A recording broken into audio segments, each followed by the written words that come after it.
नमस्कार।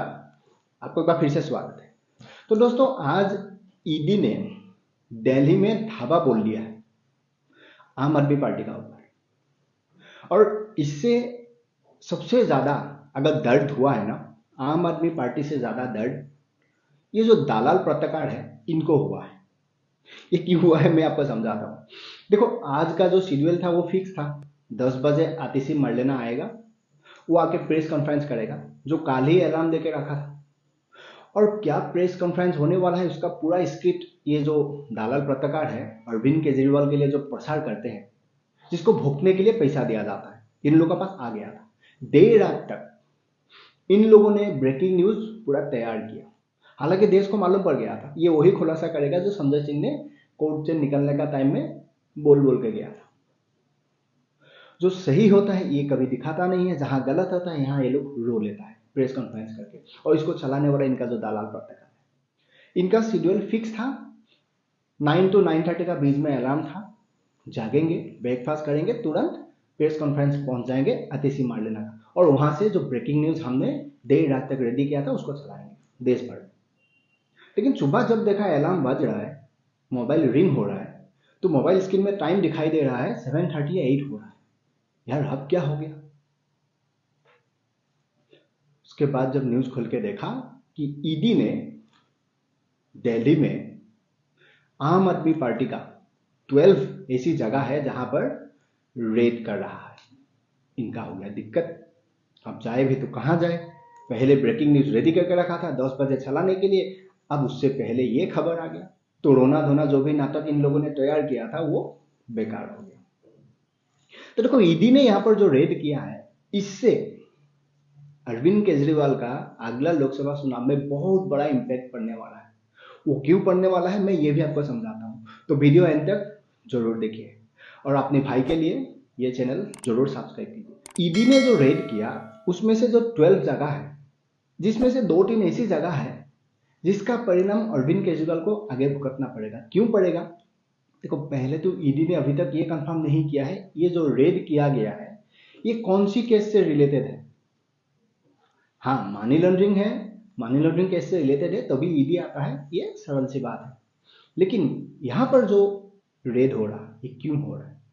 पहले अरविंद केजरीवाल का जो पर्सनल सेक्रेटरी है जिसका नाम है विभव कुमार, ये जो दिल्ली जल बोर्ड वाला जो मामला है यहाँ पर एक एक्यूज है। इनफैक्ट ये जो विभव कुमार है इसको सीबीआई ने भी पहले बुलाया था पूछताछ के लिए, हमने देखा था। और इनका ऊपर देश का एजेंसियों का कड़ी नजर है। इसको ट्रैक करते हैं, कहाँ जाते हैं, क्या करते हैं, इसका जो मूवमेंट किस तरह से हो रहा है, क्योंकि इसी से रिलेटेड अरविंद केजरीवाल का काफी सारा जो डेटा है एजेंसियों को मिलता है। तो इसीलिए आज ये कहा जा रहा है कि इसका घर पहुंचना यानी नेक्स्ट अरविंद केजरीवाल का जो अरेस्ट है ये ऑलमोस्ट फिक्स है कि उसका हो जाएगा। और मेरा पास खबर ये भी आया है कि केजरीवाल का अरेस्ट ये पार्लियामेंट बजट सेशन खत्म होने का बाद ही हो सकता है। जी हाँ, ये भी खबर आया है और मुझे लगता है शायद ही होगा। और कई लोग कहता है कि लोकसभा चुनाव से पहले नहीं होगा, लेकिन मैं भी 99% श्योर हूँ लोकसभा चुनाव से पहले ही इनका अरेस्ट होगा। और अरविंद केजरीवाल का ऊपर पुख्ता सपोर्ट ऑलरेडी ईडी का पास है, इसीलिए ईडी कोर्ट जा रहा है फिफ्थ सम्मान के बाद। जो केजरीवाल सोच रहा था मुझे भी हेमंत सोरेन जैसा 8, 10, 11 दिया जाएगा, लेकिन ईडी ने ऐसा नहीं किया क्योंकि ईडी टाइम वेस्ट नहीं करना चाहता। लेकिन आज जो ये जो सीनियर लीडर्स का घर में ईडी का छापा पड़ा है, इसमें से लोकसभा चुनाव के लिए सबसे बड़ा इंपैक्ट इसीलिए पड़ेगा। अगर मैं आपको यहां पर कहूं, अरविंद केजरीवाल का जो पार्टी आम आदमी पार्टी, इसका जो नेशनल ट्रेजर है जिसका नाम है एनडी गुप्ता, नारायण दास गुप्ता, राज्यसभा का मेंबर है, हाल ही में जीता है, इनका घर ईडी जाना ये वही दर्शाता है ना कि कुछ तो खबरें ईडी का पास जरूर है। सामने लोकसभा इलेक्शन है, कुछ मानी का हेराफेरी जरूर होने वाला है, सामने चुनाव आ रहा है, तो ये तो होगा ही ना। तो ईडी हमेशा मनी लॉन्ड्रिंग केस में इन्वेस्टिगेशन करते हैं, क्योंकि हमने देखा था हिमाचल प्रदेश का जिस टाइम पर प्रसार हो रहा था, हिमाचल प्रदेश का इलेक्शन के लिए सत्येंद्र जैन को आम ने पूरा जिम्मेदारी दिया था, आम आदमी पार्टी ने, सॉरी आम आदमी पार्टी ने। आपने, जो आज तिहाड़ जेल का अंदर है मनी लॉन्ड्रिंग केस में। और उस टाइम पर भगवत मान और अरविंद केजरीवाल हिमाचल प्रदेश में एक ही इलेक्शन रैली किया था, क्योंकि सत्येंद्र जैन पकड़ा जाता है मनी लॉन्ड्रिंग वाला मामला में, सामने इलेक्शन था, हेराफेरी वहीं पे हो गया था। अगर इलेक्शन में आपको खर्च करने के लिए जो पैसा है वो पहले पकड़ लिया जाता है, उसके बाद वहां आपको रैली करने का कोई सेंस ही नहीं होता है। इसीलिए केजरीवाल साहब ने आगे रैली नहीं किया, सत्येंद्र जैन जेल चला गया, 2 साल हो गया। उसको तो आम आदमी पार्टी ने साइड ही कर दिया, उसके लिए ना कोई याचिका देते हैं, उसका रिलीज के लिए कोई सुप्रीम कोर्ट में गुहार लगाता है, कुछ नहीं लगाता है। हाँ, वो मेडिकल ग्राउंड पर भले बाहर में है, लेकिन सजा जेल का ही है। बाकी रहा दिल्ली जल बोर्ड का जो पुराना मेंबर जिसका नाम है सलभ कुमार, ये भी एक्यूज है जो जल विभाग का घोटाला हुआ था। तो उसी जल विभाग का जो ये स्कैम है, इस जल विभाग का घोटाला का एक एक्यूज ये राज्यसभा का जो मिनिस्टर है राघव, ये भी है, क्योंकि उस टाइम वो विधायक था और जल विभाग का वो चेयरमैन था। आज भले वो राज्यसभा का मिनिस्टर है, लेकिन एक्यूज तो वो भी है ना। आज जैसे जल विभाग का जो चेयरमैन है ये तो सौरभ भारद्वाज है, ये मिनिस्टर बनने के बाद वो छोड़ दिया। और ये जो पुराना मेंबर है सलभ कुमार, इनका घर ईडी रेड करना ये जल विभाग का रिलेटेड कोई खबर का अगेंस्ट में ही, ये तो निश्चित है। लेकिन अभी तक ये कंफर्म नहीं हुआ कि ईडी ओनली एक ही मैटर का ऊपर इन्वेस्टिगेशन कर रहा है या रेड किया हुआ है। ईडी ने जो रेड किया काफी सारा मामला है, क्योंकि आम आदमी पार्टी ही ऐसा है।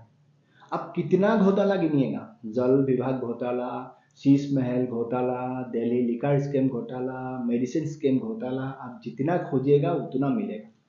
तो ईडी ने भी इसीलिए सोचा होगा कि हम आगे क्यों बोले, किस केस का ऊपर या किस घोटाला के ऊपर हम इसको रेड कर रहा है। कोई भी एक मैटर आप उठा के देख ली, किसी ना किसी केस में तो ये फंसे गए, कुछ ना कुछ एविडेंस जरूर मिलेगा।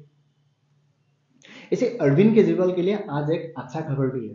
अच्छा खबर यह है कि गोवा का जो हाईकोर्ट है, उन्होंने ईडी का जो सामान भेजने का था वो कैंसिल कर दिया। ये वो था 2017 का जो गोवा का इलेक्शन हुआ था, उस टाइम पर कैंपेनिंग में इसने कुछ किया था, जिसका परिणाम ईडी ने लोअर कोर्ट में सिफारिश किया था कि हमें दिल्ली चीफ मिनिस्टर का सामान भेजना है पूछताछ के लिए। तो लोअर कोर्ट ने एक्सेप्ट कर दिया था, लेकिन बाद में हाई कोर्ट ने कहा ये नहीं हो सकता है, इसका कोई बेस नहीं है, उसको कैंसिल कर दीजिए। वो ईडी का सामान को रिजेक्ट कर दिया। तो ये बहुत बढ़िया खबर है। एक दफा अगर अरविंद केजरीवाल की पॉइंट ऑफ व्यू से आप देखें, लेकिन इससे दिल्ली लिकर स्कैम ईडी का सामने से ये नहीं बच सकता है, ये जेल 100% जाएगा। इनका कारनामा ही इनका सबूत है, जो आज ये मिटा भी नहीं पा रहा है, दिखा भी नहीं पा रहा है। ये वही आदमी है रुला रुला के, शरीफ दिखा दिखा के अपने ही आप पॉलिटिशियन बन गया, लोगों ने उसको सपोर्ट किया। आज उसी लोगों का साथ दिन में 100 प्रेस कॉन्फ्रेंस करके ये रोता है, सुबह कुछ बोलता है भारतीय जनता पार्टी का ऊपर, शाम को कुछ बोल देता है, लेकिन एक भी एविडेंस वो कभी रख नहीं पाता है। पूछने पर बोलता है कि हमें टाइम आने पर दे दिया जाएगा। यार कब टाइम आएगा, सामने लोकसभा इलेक्शन है। मोदी जी ने भी कह दिया 100-125 दिन ही है, तो 100-125 दिन से पहले इनका पार्टी का ऊपर आज जो इम्पैक्ट पड़ा, मैंने जो कहा एनडी गुप्ता जिसका घर में जो ये छापा मारा है ना, इससे बहुत बड़ा लॉस आपको ही होने वाला है, यानी आम आदमी पार्टी। तो हमें लोकसभा सेशन खत्म होने तक भी वेट करना है ईडी का क्या कार्रवाई है। और 7 फरवरी यानी कल का ही दिन में ईडी का भी जो राउज एवेन्यू कोर्ट से केजरीवाल को लेके जो सुनवाई है वो भी होना है। तो वही था मेरा संवाद आज आप तक पहुंचाना। आई होप आपको समझ में आया। तो मिलते हैं अगले वीडियो में, तब तक अब आपका ख्याल रखिएगा और खुश रहिएगा।